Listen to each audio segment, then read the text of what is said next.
You found it. Your home for the best content on your favorite team, the Fighting Tigers of LSU. Do us a favor. Subscribe to the channel. Leave your comments below. And be sure to smash that like button.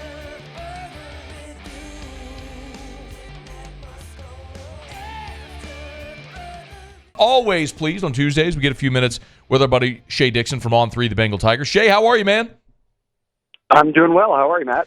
Doing great. We appreciate a couple of minutes. I think this is probably the worst-kept secret in town. Joe Sloan, Corte, Hankton promoted to co-offensive coordinators. It's kind of what everybody was waiting on, the inevitability, but it's being reported widely today.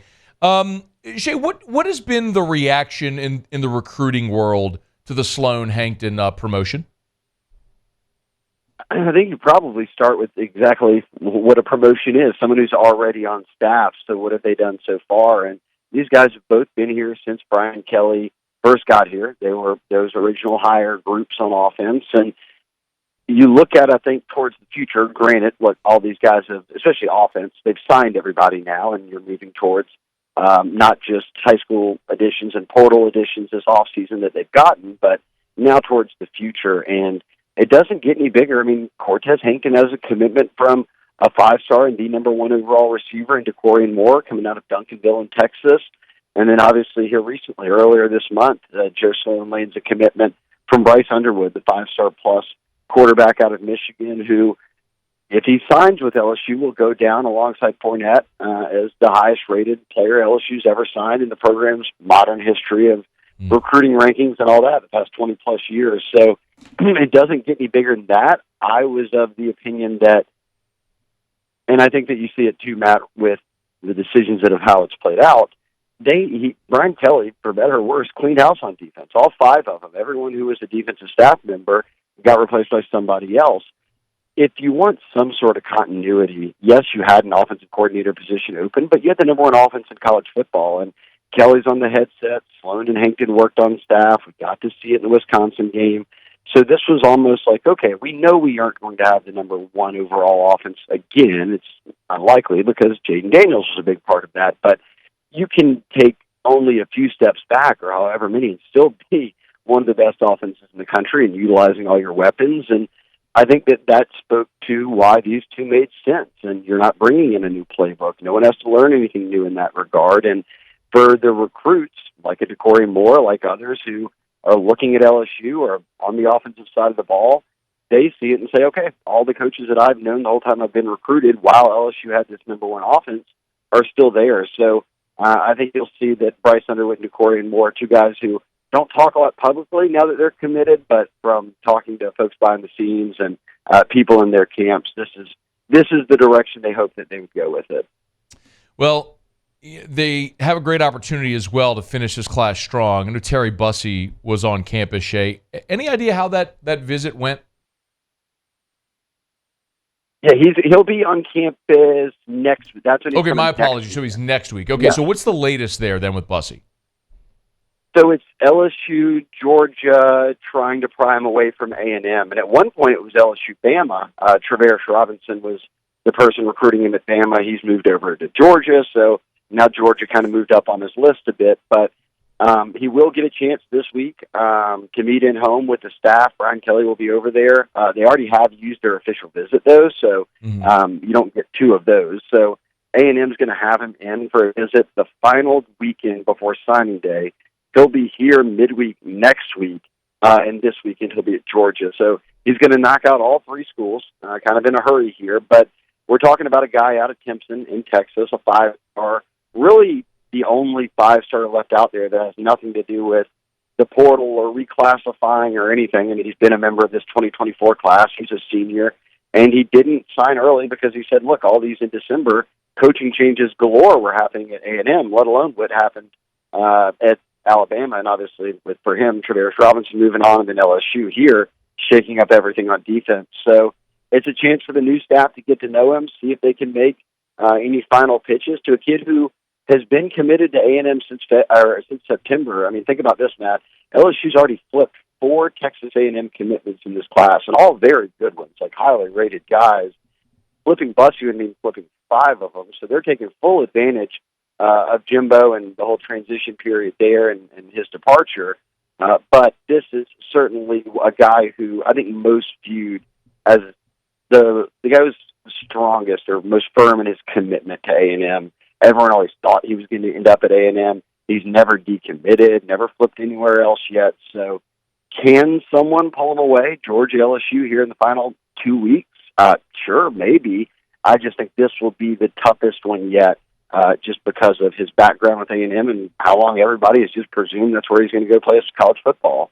Shea Dixon's with us on Twitter at Shea Dixon. It's a good follow-up, Shea. We talked about the offensive staff changes. What have been the reaction on the recruiting trail to the defensive staff changes, which, I mean, like we knew Blake Baker, Bo Davis, but the rest of them now have been added here just in the last week? Right. A lot of people, recruits, are going to obviously get to know guys like Kevin Peoples, and then who's a highly regarded recruiter coming down with Baker from Missouri, and the same with Jake Olson, the guy who's moving on to the field for this job after serving in an analyst role previously. But he's had coaching stops at 4 colleges in Louisiana, so including LSU. So he'll come in and hit the ground running. Obviously, a Corey Raymond carries a lot of weight. I mean, these kids know who that is. They know who he coached in terms of DBs that came through here. So I think the response from the current team all appear to be positive. I mean, I saw all of them taking to social media about it. But then talking to a lot of the recruits that they're after, Jabari Antoine, I think, would be a good person to give an example of. He is the number 3 corner in the country. He's going to be a senior next year.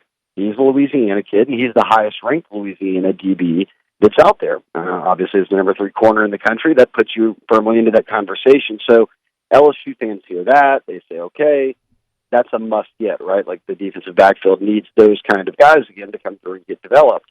Well, he's a New Iberia kid. He's from Westgate, and Corey Raymond is a New Iberia native. So it doesn't get any bigger than that. And for Antoine, he said, look, I grew up knowing who Corey Raymond was and hearing about what LSU's defensive backs, you know, how they went from high school players here in Louisiana to going on to become NFL draft picks. And it's going to be a battle between LSU and Texas.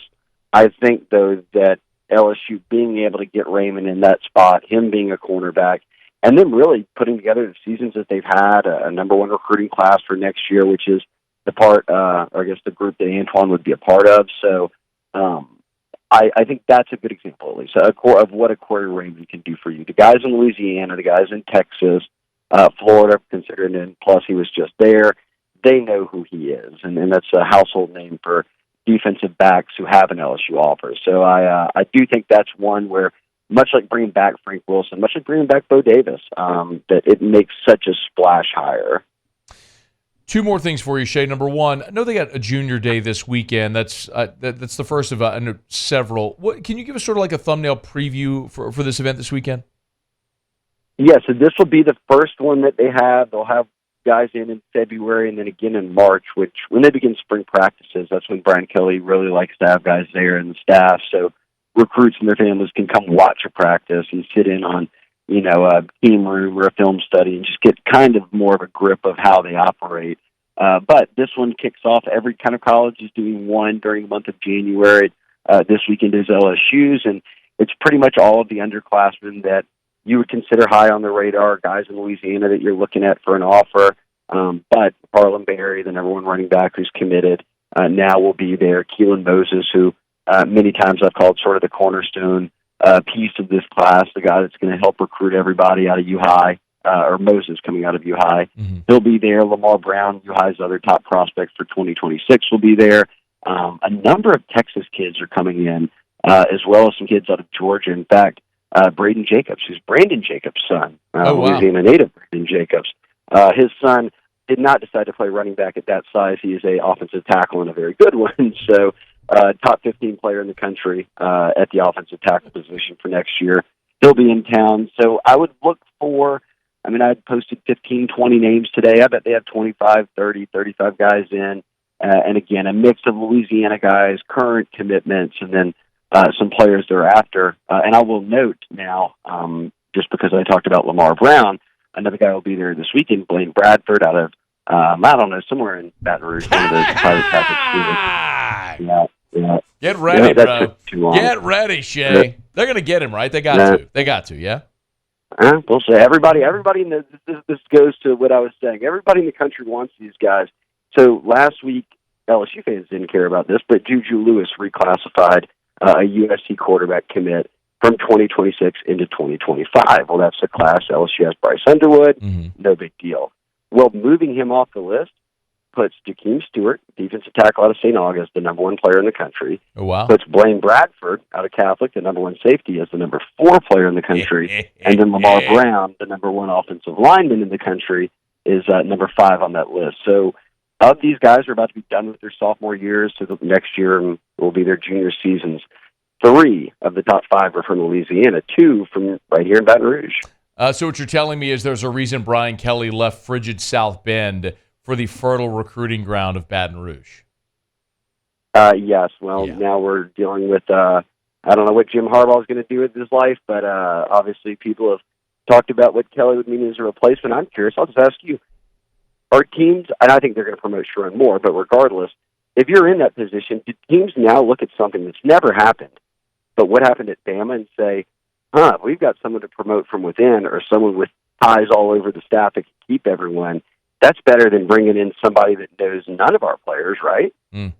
It's a fascinating test case, and I also think, Shea, that Bama is completely unprecedented because it's Nick, right? I mean, we're seeing what the gravitational force of just his presence was. No doubt. And every school that loses a coach has defections to the portal, but not every school has a roster like Bama. So you see Caleb Downs and Julian Sain and all these guys hit Caden Proctor hit the portal. But I tend to agree with you. I think Sharon Moore would likely be the guy there as well. I mentioned this, Shea. Michigan promoted Lloyd Carr back in the day, and before that they promoted Gary Moeller after Bo Schembechler retired. Being a Michigan man means a lot to that school, so I would tend to agree with you. I think Moore would probably be the guy if Jim Harbaugh leaves, but that's another convo for another day if it plays out. He's Shea Dixon, at Shea Dixon on 3, the Bengal Tiger. You're the best. Appreciate it, man. Thank you. Yeah, thanks for having me on. Hey, thanks so much for watching. Please leave your comments. I love to interact, and be sure to hit the red subscribe button below.